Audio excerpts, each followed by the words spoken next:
Assalamualaikum warahmatullahi wabarakatuh. Yang kami hormati guru kami Buya Ar-Raji Hasib, dan beliau kita doakan selalu sehat, panjang umur, ilmunya manfaat buat kita sekalian. Saya sering mengikuti Buya yaitu lewat YouTube, jadi mudah-mudahan Buya ikhlas dan juga ridho kami mendapatkan ilmu lewat YouTube tersebut. Di situ juga ada Buya memberikan ijazah-ijazah, kemudian kami pun sedikit untuk mengamalkannya, sehingga Buya juga mudah-mudahan mengijazahkan itu terhadap kami yang belajar di YouTube. Selanjutnya Buya, kita juga tahu adanya kodo dan kodar. Kodo dan kodarnya Allah, kemudian kodo itu ketetapan Allah sejak zaman ajali, kodar setelah zaman ajali. Lantas ada di antaranya tentang ajal, kemudian rizki, termasuk di dalamnya jodoh dan juga nasib. Lalu di situ juga ada kodar, ada yang mu'allaq dan juga ada yang mubrom. Kalau yang mu'allaq barangkali sudah tidak bisa diusahakan lagi. Oh yang mubrom ya. Kalau yang mu'allaq itu masih bisa diusahakan. Kira-kira untuk rizki ini termasuk yang mu'allaq ataukah yang mubrom itu rizki? Karena dan juga termasuk di sana nasib. Baik. Gitu. Berikutnya pertanyaan saya sebenarnya cuma satu, paling A, B, C gitu. Itu cukup dulu. Oh gitu. Takut nggak bisa jawab semua. Oh iya. Ini dulu boleh silakan. Ijazah-ijazah yang kita sampaikan dalam kajian-kajian itu silakan diamalkan, kecuali talqin. Talqin harus ke ahlinya. Ya, kalau ada mursyid di kampung kita ambil ke ilmunya ke mereka. Ya. Mengenai takdir, ya, istilah takdir yang digantung mu'allaq bahasa Arabnya. Jadi belum terjadi. Ada takdir yang mubrom. Bapak itu sukunya apa Pak? Sukunya apa? Betawi. Bisa protes nggak? Coba saya lahir jadi orang Arab gitu, bisa nggak? Nah, itu namanya mubrom. Ya, itu menurut ilmu akidah nih ya. Ini ada versi lainnya ntar. Karena kalau dalam kitab begitu aja, yang kitab ilmu akidah. Tapi dalam kitab ilmu ma'rifatullah itu lain lagi. Ada yang lebih dalam dari itu. Kita ini ditakdirkan hidup di akhir zaman. Bisa nolak nggak? Bisa nolak? Udah terima aja. Itu namanya takdir mubrom. Lahir pengennya kulit kayak orang Korea ya. Ya, nggak enak juga kali. Tapi ternyata lahir kulit sawo, ya sawo mateng apa telur mateng. Nggak jelas ya. Kita nggak bisa protes, udah begitu aja. Apapun yang dia mau, bagi saya, mohon maaf. Jadi itu versi ilmu akidah. Semua takdir itu mubrom bagi saya. Suka-suka Allah lah. Takdir mu'allaq itu ternyata sebenarnya mubrom juga. Kenapa? Dia masih digantung, tapi kan haknya Allah. Mungkinkah takdir digeser? Mungkin. Ini pada sisi Allah, semua takdir itu suka-suka dia, bukan suka-suka kita. Sepakat? Takdir itu terbitnya dari kudrat iradat Allah, maka mutlak milik dia, nggak usah atur-atur. Makanya di dalam hikam awal-awal, arih nafsaka minat tadbir, jangan kamu urus yang tidak perlu kamu urus. Ahli akidah mencoba menteorikan itu karena banyak orang protes. Ini takdir bisa dirubah nggak segala macam ya. Takdir itu bahasa Arab artinya ukuran yang Allah berikan untuk kita. Kita dikasih ukuran 10, tergantung kita ngambil berapa. Harusnya antum tuh suksesnya 10 kali lipat, cuma ngambilnya cuma 2. Salah siapa? Nggak akan keluar dari takdir. Ada kesalahpahaman memahami takdir. Takdir itu cuma 4. Apa aja? Waktu kita dalam janin, takdir cuma 4 Ustaz ya. Apa aja tuh? Apa? Ajal. Cepet amat ajal. Bikatbi rizqihi, rizki dulu. Rizki itu jodoh satu. Jodoh itu rizki. Bikatbi rizqihi, nggak ada di hadisnya wa jodohihi, nggak ada. Bikatbi rizqihi satu, terus wa amalihi, amal dulu. Ngapain kamu nanti gitu, itu amal bahasa Arabnya. Terus yang ketiga apa? Wa ajalihi, baru ajal. Jangan langsung ajal Pak, cepet amat mau ajal aja ya. Baru yang keempat syaqiyun au sa'id, dia nanya ahli surga apa neraka gitu. Bahagia di surga atau sengsara di neraka, itu maksudnya, bukan bahagia di dunia, bukan itu. Banyak yang salah terjemah itu. Syaqi dia sengsara masuk neraka, atau sa'id dia bahagia masuk surga. Tuh ini aja udah panjang aneh jelasin, antum mau nambah lagi pertanyaan. Rezeki, saya mau tanya, kalau kita waktu kecil dulu nggak punya gaji, rezeki datang nggak? Dianterin oleh emak kita ya? Bener? Waktu sekolah dulu kita dibayarin orang tua kita, dianter nggak? Dianterin rezeki itu. Cuma karena setiap hari kita melihat orang berangkat kerja, pulang, berangkat, pulang, berangkat, pulang, orang mengira rezeki dicari. Sejak kapan rezeki dicari? Allah tuh bagi-bagi doang Pak. Kita nggak pernah nyari rezeki, kita cuma nunggu dan ngambil, nunggu ngambil.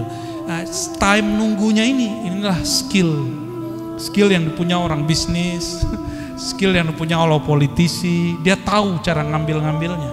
Ya. Ini kan sudah ada yang mulai sayembara mau jadi calon presiden kan? Kita nggak tahu dia sesuai nggak langkahnya dengan sebenarnya calon harus begitu apa tidak. Kita nggak tahu.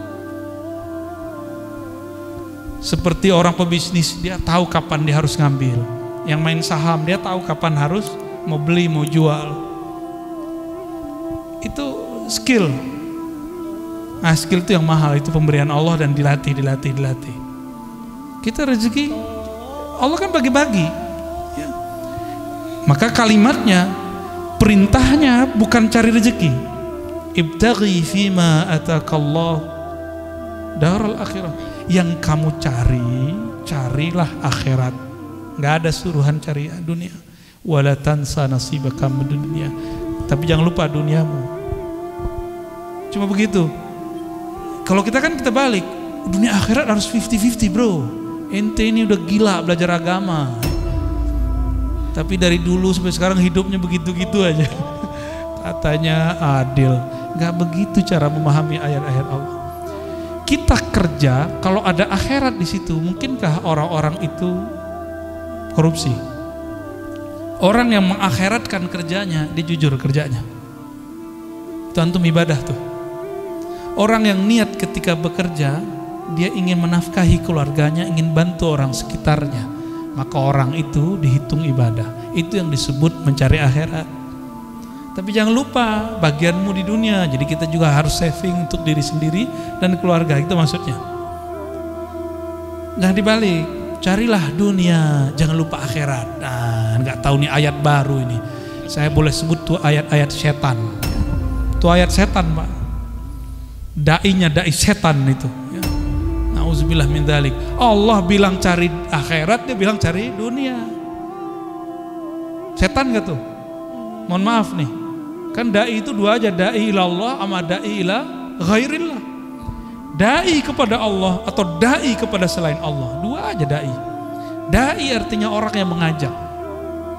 Orang yang mengajak pulang kepada Allah, mengenal Allah, atau orang yang mengajak kejar selain Allah, dua aja. Jauh-jauh ke Ka'bah minta fulus. Aduh ya Rabb.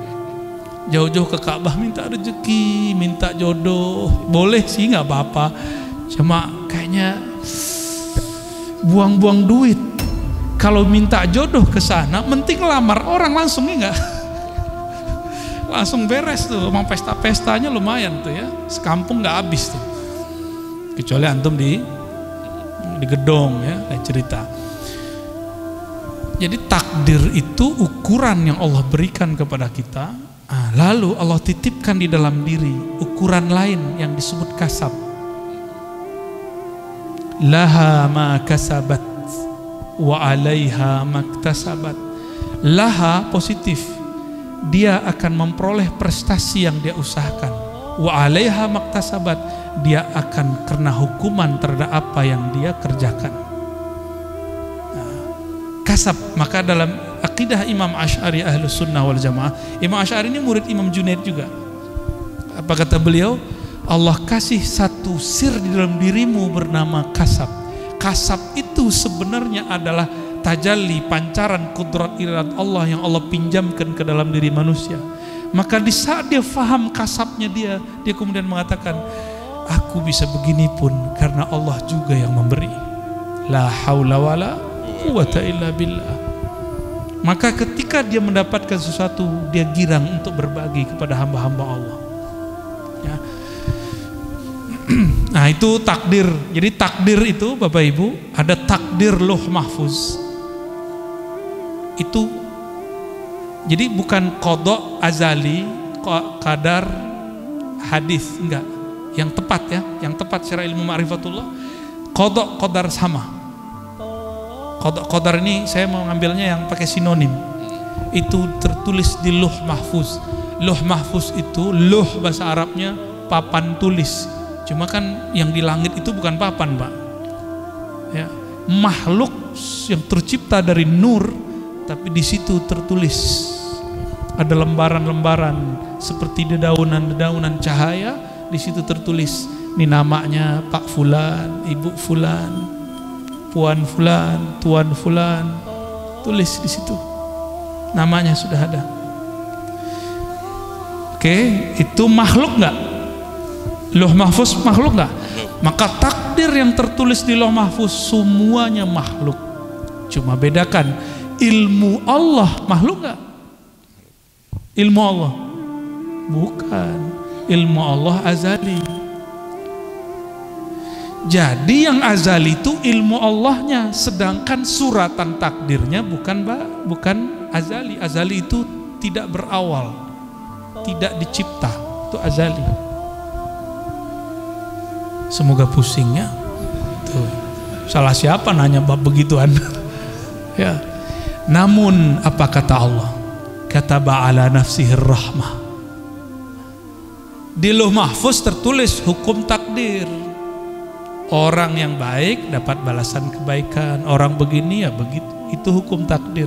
Sebab akibat itu Lauh Mahfuz. Hukum sebab akibat. Jadi adakah hukum sebab akibat di dalam Islam? Ada. Allah akui, disebut kita hari ini sunnatullah atau disebut hukum alam. Allah akui. Tapi kataba ala nafsihir rahmah. Allah tetapkan pada dirinya, pada zatnya rahmah, kasih sayang, mengalahkan semuanya. Mengalahkan semuanya. Allah nih. Maka Allah mengatakan Ar-Rahman ala arsyistawa, dia yang maha pengasih, penyayang itu bersemayam, meratakan, memenuhi semua aras, dan aras itu meliputi alam semesta. Tubuh ini diliputi oleh aras Allah, tubuh antum semua diliputi oleh aras Allah. Aras itu diliputi Ar-Rahman, berarti diri kita ini di sisi arasnya Allah itu liputan rahmat. Jadi jangan bawa hukum takdir ke Allah, namanya keadilan. Jangan cari keadilan kepada Allah, jangan cari hukum sebab akibat kepada Allah. Kalah kita sama sholat yang tadi kita nggak diterima. Maka Imam Asy'ari bilang, jangan pernah cari keadilan Tuhan, minta rahmat Allah. Itulah Nabi ngomong, kamu masuk sorga bukan dengan amalmu. Karena kalau amal keadilan, hukum keadilan, jangan pernah minta keadilan Allah. Masuk sorga itu karena rahmat. Dapat hidayah, jadi wali Allah, jadi kekasih Allah. Dapat ilmu itu karena rahmat.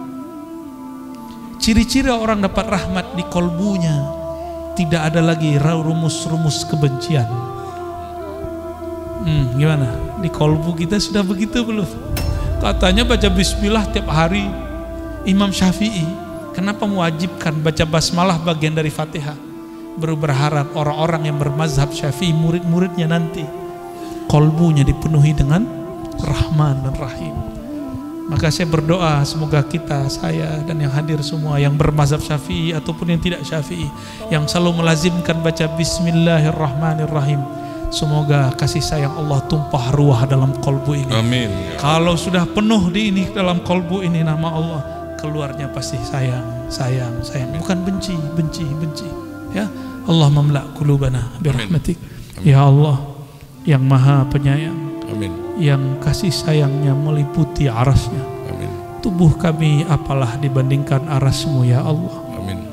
Ya Allah, Engkau menyebut nabimu dengan rahmatan lil alamin. Amin. Dan Engkau menyebut bahwa Engkau akan memberikan posisi yang tinggi untuk nabimu rahmatan lil alamin. Cahayanya meliputi arasmu. Maka ya Allah, leburkan diri kami, masukkan diri kami dalam cahaya baginda Nabi Muhammad SAW. Allahumma ja'alna nura. Allahumma ja'alna nura. Allahumma ja'alna nura. Ya, dijadikan kami, leburkan kami dalam cahaya Nabimu, cahaya rahmat kasih sayang. Sehingga ya Allah, tidak tersisa lagi dalam diri kami, dalam kalbu kami, pikiran kami, lisan kami kebencian-kebencian. Allahumma ya man huwa rahmanur rahim, irhamna warhamil muslimin. Ya Allah, sayangi kami yang hadir malam ini. Amin. Yang mendengarkan kajian malam ini. Amin. Orang-orang yang memusuhi kami, apalagi orang-orang yang berbuat baik kepada kami. Amin. Allahumma arhamil muslimin. Amin. Ya Allah, siapapun yang di dalam kalbunya ada syahadat tauhid kepadamu, maka malam ini ya Allah turunkan kasih sayang kepadanya ya Allah. Amin. Allah. Allahumma ya Rahman ya Rahim, birahmatika fadkhilna ila jannatik. Amin. Ya Allah, dengan kasih sayangmu juga ya Allah, maka undanglah kami masuk surgamu. Amin ya Allah. Undanglah kami masuk surga. Amin. Hisablah kami dengan hisab yang mudah. Amin. Timbanglah kami dengan timbangan yang tidak payah. Amin. Allahumma ya Allah, jika nanti mungkar nakir menanyai kami tentang Engkau, bimbinglah kami untuk menyebut namamu ya Allah. Amin ya Allah. Wahai baginda Rasulullah, assalatu wassalamu alaika ya sayyidi ya Rasulullah. Wahai baginda Rasulullah, jika nanti wajahmu, namamu disebut oleh para malaikat, lalu mereka menanyakan, kenalkah engkau wajah ini? Tahukah engkau nama ini? Maka doakan kami wahai baginda Rasulullah. Amin. Bimbing kami, talqinkan kami. Amin. Wah Allah, itu nabimu, itu rasulmu yang kami solawati setiap hari. Bimbing kami, ingatkan kembali kami, kembalikan ma'rifat kami kepadamu dan kepada nabimu. Sehingga kami masih ingat di alam kubur bahwa engkau adalah Rasulullah sallallahu alaihi wasallam. Allahumma syfa'na, Allahumma syfa'na bi syafa'atihil uzma. Amin. Ya Allah, jika nanti di padang mahsyar semua orang kepanikan mencari siapa yang dapat membantunya, semua orang berkeringat, semua orang panik, siapa yang akan membantunya, maka saat itu ya Allah, izinkan baginda Nabi mengenal kami. Amin ya Allah. Izinkan cahaya wudhu kami berbekas nanti. Amin ya Allah. Sehingga beliau mengatakan, wahai saudaraku, wahai umatku, jadikan kami yang dipanggil oleh Rasulullah SAW. Ya Allah, ya Rasulullah, ya Rabb, ya muqallibal qulub, wahai yang membolak-balik hati kami. Tubuh ini tetap menua, tapi ya Allah, meskipun semuanya berubah, jangan ubah hati kami dalam menyembahmu. Amin ya Allah. Jangan ubah hati kami dalam mencintai Rasulmu. Amin ya Allah. Ya muqallibal qulub, tsabbit qulubana ala dinika wa ta'atik, waj'alna minal mukthirina li dzikrik. Amin. Allahumma rabbana atina fid dunya hasanah. Amin. Wa fil akhirati hasanah wa qina adzabannar. Amin. Warzuqna ru'yatak wa ru'yata nabiyyik. Ya Allah, izinkan kami menatap keindahan wajahmu di dalam keindahan wajah nabimu sallallahu alaihi wasallam. Assalatu wassalamu alaika يا سيدي اللهم صل وسلم يا أبا روحي يا رسول الله اللهم صل وسلم عليه اللهم صل وسلم عليه وصلى الله على سيدنا محمد والحمد لله رب العالمين. الفاتحة.